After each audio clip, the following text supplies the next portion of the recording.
West Bengal সার্কেলে সামনে vote থাকার কারণে জিডিএসের সেকেন্ড লিস্টে ডিলে হতে পারে।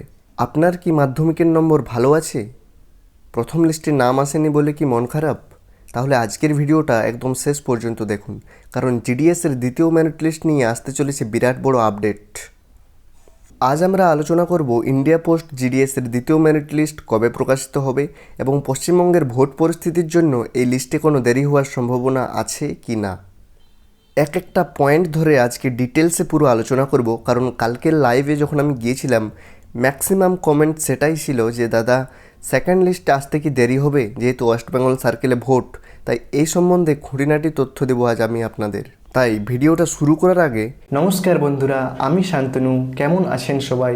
আপনাদের সবাইকে স্বাগত জানাই আমার চ্যানেল পোস্টাল শান্তনুতে। এই চ্যানেলে আপনারা পোস্ট অফিস সম্বন্ধে নিত্য নতুন আপডেট পাবেন। আর যদি চ্যানেলে আপনি নতুন হয়ে থাকেন অবশ্যই চ্যানেলটিকে সাবস্ক্রাইব করে পাশে থাকবেন। তো চলুন আর বেশি দেরি না করে শুরু করা যাক আজকের ভিডিও। চলুন তাহলে জেনে নিই প্রথম লিস্টের বর্তমান অবস্থা। আমরা জানি যে 2026 সালের জানুয়ারি সাইকেলের প্রথম মেরিট লিস্ট গত 6 মার্চ প্রকাশিত হয়েছিল। সেখানে অনেক যোগ্য প্রার্থী সুযোগ পেয়েছেন। এবার ডকুমেন্ট ভেরিফিকেশনের প্রসেস। প্রথম লিস্টের ডকুমেন্ট ভেরিফিকেশন প্রক্রিয়া কিন্তু 23 মার্চ শেষ হয়ে গেছে। সাধারণত নিয়ম অনুযায়ী প্রথম লিস্টের ভেরিফিকেশন শেষ হওয়ার পর কতজন জয়েন করলেন আর কতগুলি পদ ফাঁকা থাকলেন তার হিসেব করতে 10 থেকে 12 দিন সময় লাগে। সেই মতো দেখতে গেলে আবার অনেকেই জাল নথিপত্র দিয়ে ফর্ম ফিল আপ করায় প্রথম লিস্ট থেকে প্রচুর প্রার্থী বাদ পড়েছেন। আর ঠিক এখানেই তৈরি হয়েছে আপনাদের জন্য দ্বিতীয় সুযোগ। তাই সম্ভবত আর 2-1 দিনের মধ্যেই আসতে চলেছে জিডিএসের সেকেন্ড মেরিট লিস্ট, এরকমই আপডেট এখনও পর্যন্ত উঠে আসছিল। কিন্তু এখন সবার মনে একটাই প্রশ্ন, অনেকে কমেন্টও করেছেন যে দাদা পশ্চিমবঙ্গে তো ভোটের আবহ, এতে কি রেজাল্টে কোনো প্রভাব পড়বে? দেখুন, ইন্ডিয়া পোস্ট একটি সেন্ট্রাল গভর্নমেন্ট বা কেন্দ্রীয় সংস্থা। সাধারণত কেন্দ্রীয় নিয়োগের ক্ষেত্রে রাজ্যের নির্বাচনে সরাসরি কোনো প্রভাব পড়ে না। তবে একটি জায়গায় সমস্যা হতে পারে, তা হলো প্রশাসনিক কাজে ব্যস্ততা। মানে যেহেতু ভেরিফিকেশনের জন্য লোকাল হেড পোস্ট অফিসের কর্মকর্তাদের অনেক সময় নির্বাচনের ডিউটিতে দেওয়া হয় বা যেতে হয়, তাই ভেরিফিকেশন রিপোর্ট পাঠাতে 2-1 দিন দেরি হতেও পারে। কিন্তু এর মানে এই নয় যে আপনার দ্বিতীয় লিস্ট বাতিল হয়ে যাবে বা অনেক মাস পিছিয়ে যাবে। এখন যদি আন্দাজ মতো একটা টাইম ধরে নেওয়া হয়, তাহলে ভোটের কারণে ছোটোখাটো টেকনিক্যাল ডিলে হলেও হতে পারে। কিন্তু তবুও আশা করা যাচ্ছে এপ্রিলের প্রথম সপ্তাহের মধ্যেই অন্যান্য রাজ্যের সাথে পশ্চিমবঙ্গের লিস্ট আসার প্রবল সম্ভাবনা রয়েছে। আবার এমনটাও হতে পারে যে লিস্ট হয়তো জারি হয়ে গেল কিন্তু পশ্চিমবঙ্গের লিস্ট জারি হলো না। মানে অন্যান্য সার্কেলের লিস্ট জারি হয়ে গেল সেকেন্ড লিস্ট, কিন্তু পশ্চিমবঙ্গেরটা ডিলে থেকে গেল। আর যেটার কমেন্ট হাজার হাজার, মানে যেটা নিয়ে এতটাই প্রশ্ন আপনাদের মনে যে দ্বিতীয় লিস্টে কাট অফ কতটা যাবে, তো চলুন আমি ডিটেলসে আজকে বলে দিচ্ছি কাট অফ নিয়ে। বন্ধুরা, প্রথমে এটা বুঝুন যে দ্বিতীয় মেরিট লিস্টে কাট অফ কতটা কমবে তা নির্ভর করে প্রথম লিস্টের রিজেকশন রেটের উপর। চলুন আমি ক্যাটাগরি ওয়াইজ একটা আইডিয়া দিয়ে দিচ্ছি আপনাদের। প্রথমে জেনারেল, যেটা সাধারণ বিভাগ, কাট অফ 1 থেকে 2% পর্যন্ত নামতে পারে, নিশ্চিন্ত থাকুন। ওবিসি বা ইডাব্লিউএস, এখানে 2% থেকে 3% কমার সম্ভাবনা আছে। আর এসসি বা এসটি, এই ক্যাটাগরিতে কাট অফ অনেকটাই কমতে পারে, মানে ধরে রাখুন 90 থেকে 91% পর্যন্তও সুযোগ মিলতে পারে।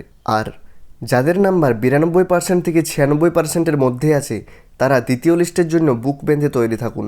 বিশেষ করে যারা গ্রাম্য এলাকায় আবেদন করেছেন তাদের সুযোগ সব থেকে বেশি। এবার আপনাদের মনে প্রশ্ন যে দাদা রেজাল্ট কিভাবে চেক করব? তো রেজাল্ট চেক করার জন্য প্রথমে ইন্ডিয়া পোস্ট জিডিএস online.government.in পোর্টালে যাবেন। বাঁদিকে শর্টলিস্টেড ক্যান্ডিডেটস আসবে, সেই অপশানে ক্লিক করবেন। নিজের রাজ্য ওয়েস্ট বেঙ্গল বা যে রাজ্য হবে সেটা সিলেক্ট করবেন। সেখানে সাপ্লিমেন্টারি লিস্ট 2 নামে নতুন অপশান দেখতে পাবেন। লিস্টটি ডাউনলোড করার পর আপনার রেজিস্ট্রেশন নাম্বার দিয়ে সার্চ করুন, কারণ পিডিএফে হাজার হাজার নাম থাকবে, খুঁজে পাওয়া একটু জটিলও হতে পারে। তাই রেজিস্ট্রেশন নাম্বার দিয়ে ওপরে সার্চ করুন, যদি আপনার নাম এসে থাকে খুব সহজেই আপনি পেয়ে যাবেন। এবার চলুন বলা যাক ভেরিফিকেশনের কথা। লিস্টে নাম আসার পর মাত্র 10-15 দিন সময় পাবেন, তাই মাধ্যমিকের মার্কশিট, কাস্ট সার্টিফিকেট, আধার কার্ড এবং ভোটার কার্ড সব রেডি রাখুন। ভোটের ডামাডোলে যদি কোনো আইডি কার্ডে ভুল থাকে এখনই ঠিক করে নিন, কারণ ভেরিফিকেশনের সময় কোনো ভুল ধরা পড়লে দ্বিতীয়বার আর কিন্তু সুযোগ দেবে না। আর কাস্ট সার্টিফিকেটের জন্য বসে থাকবেন না যে লিস্টে নাম এলে বানাবেন, ওটাতে কিন্তু অনেক সময় লেগে যায়, তাই আমি বলবো ওটা বানিয়ে রাখুন। তো বন্ধুরা, একদম ভেঙে পড়বেন না। ইন্ডিয়া পোস্ট জিডিএসে অনেকগুলো মেরিট লিস্ট বের হয়, দ্বিতীয়, তৃতীয়, এমনকি পঞ্চম লিস্ট পর্যন্তও। ধৈর্য ধরুন, পরিশ্রমের ফল নিশ্চয়ই পাবেন। আপনার মাধ্যমিকের নম্বর কত এবং কোন জেলা থেকে আপনি ভিডিওটি দেখছেন নিচে কমেন্টে অবশ্যই লিখুন। আমি প্রত্যেকের কমেন্টের রিপ্লাই দেওয়ার চেষ্টা করব। তো আজকের মতো ভিডিও বন্ধুরা এই পর্যন্তই। যদি আপনি চ্যানেলে নতুন হয়ে থাকেন অবশ্যই চ্যানেলটিকে সাবস্ক্রাইব করে আমাদের পাশে থাকবেন। আর ভিডিওটি ভালো লাগলে একটি লাইক করে আমাদের উৎসাহিত করবেন। আর আপনার সেই সমস্ত বন্ধুদের শেয়ার করে দিন যারা জিডিএসের দ্বিতীয় লিস্ট সম্বন্ধে অধীর আগ্রহে অপেক্ষা করে আছেন। বন্ধুরা, তোমাদের সাথে কথা বলার জন্য আমি প্রতিদিন সন্ধ্যা 7:15 এরপর থেকে লাইভে আসবো। কাল অনেকেই রিকোয়েস্ট করেছো যে দাদা প্রায় প্রতিদিনই লাইভে আসার চেষ্টা করো। তো হ্যাঁ, তোমাদের কথা মতো আমি প্রতিদিন সন্ধ্যা 7:15 লাইভে আসবো। 1 থেকে 1.5 ঘন্টা তোমাদের সাথে আলোচনা করব। তো চলুন, দেখা হচ্ছে তাহলে 7:15। অবশ্যই চ্যানেলটা সাবস্ক্রাইব করে নোটিফিকেশানটা অন করে রাখুন, যাতে লাইভে আসা মাত্রই নোটিফিকেশানটা সবার প্রথম আপনার ফোনেই যায়। তো চলুন, দেখা হচ্ছে পরের ভিডিওতে। ততক্ষণ ভালো থাকবেন, সুস্থ থাকবেন। থ্যাংক ইউ, ধন্যবাদ। জয় হিন্দ।